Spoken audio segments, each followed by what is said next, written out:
Selamat berjumpa kembali di dalam renungan yang berjudul Prajurit Kristus yang Tangguh.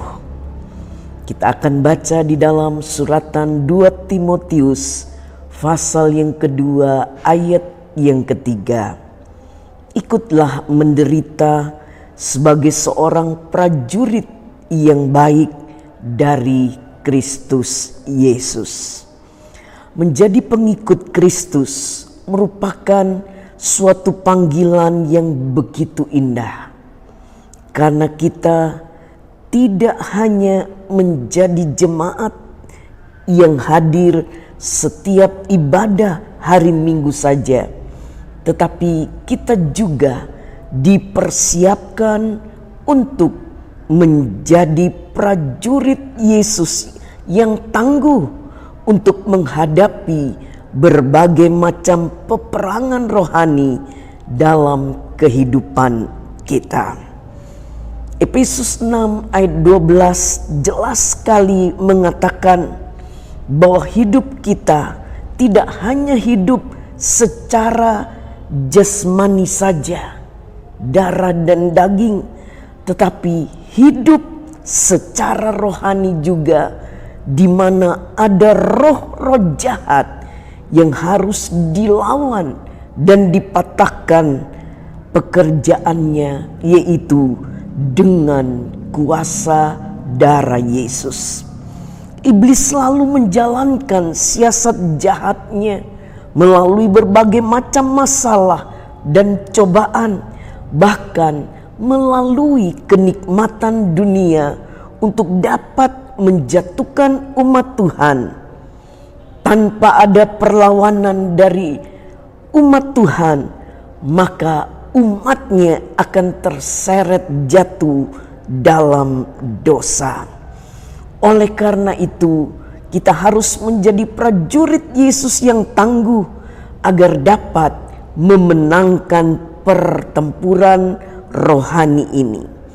Tentunya ada harga yang harus dibayar untuk menjadi prajurit yang tangguh.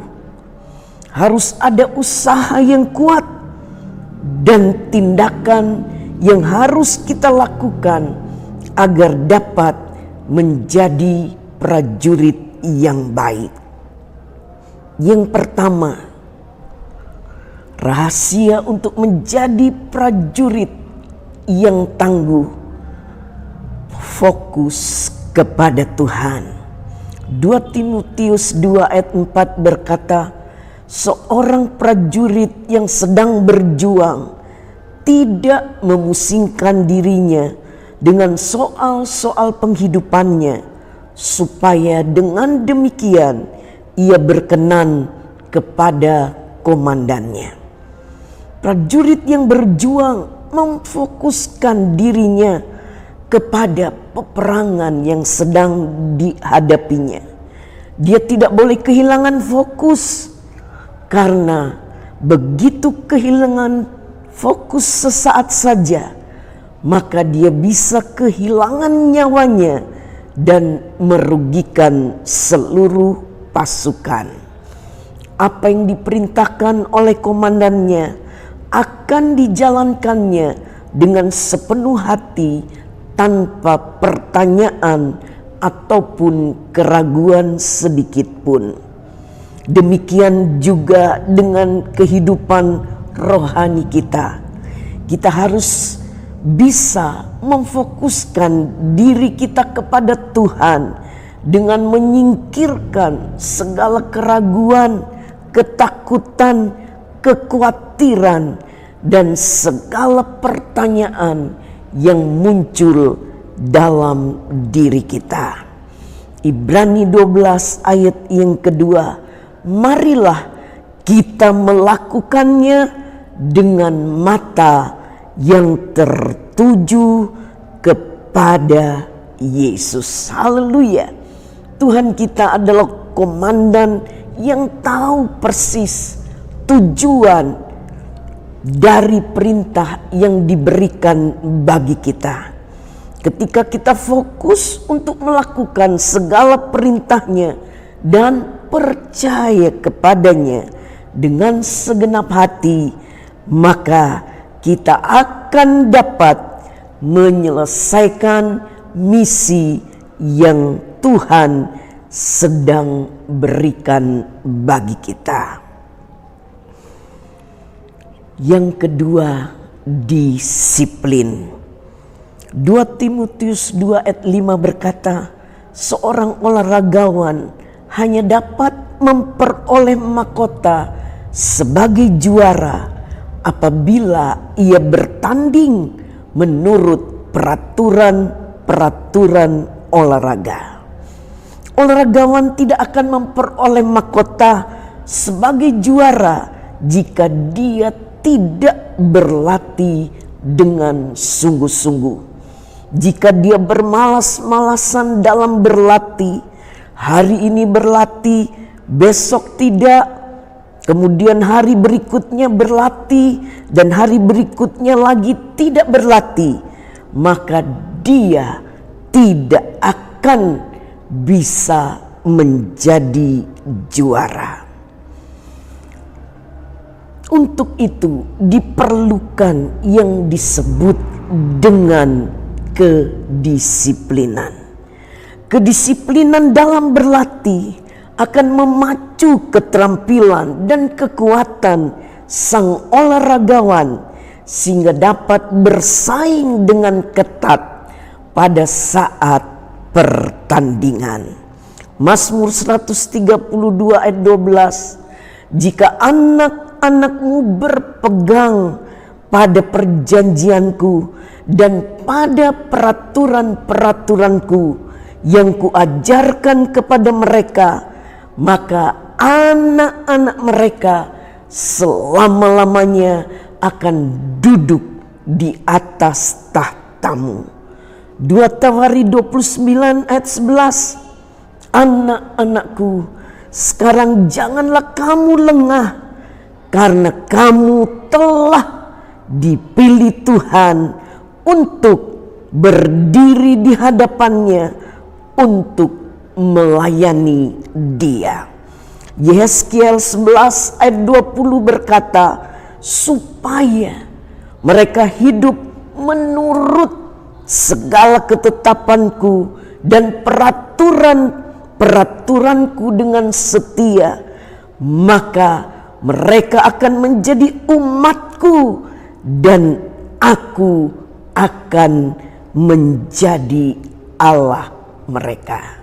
Dengan disiplin rohani kita mengikuti segala peraturan-peraturan dengan setia, maka Allah akan menjadi Allah kita. Dan kalau Allah menjadi Allah kita, kemenangan pasti menjadi bahagian kita. Yang ketiga, ketekunan. Seorang petani yang bekerja keras haruslah yang pertama menikmati hasil usahanya. Petani selalu menjalani pekerjaannya tanpa jemu-jemu, mulai dari menyiapkan lahan untuk bertani, kemudian membajaknya, menanami dengan bibit tanaman, mengairi lahan pertaniannya, memberi pupuk, merawat, mengusir hama yang mengganggu, hingga pada akhir musim dia akan menuai hasilnya.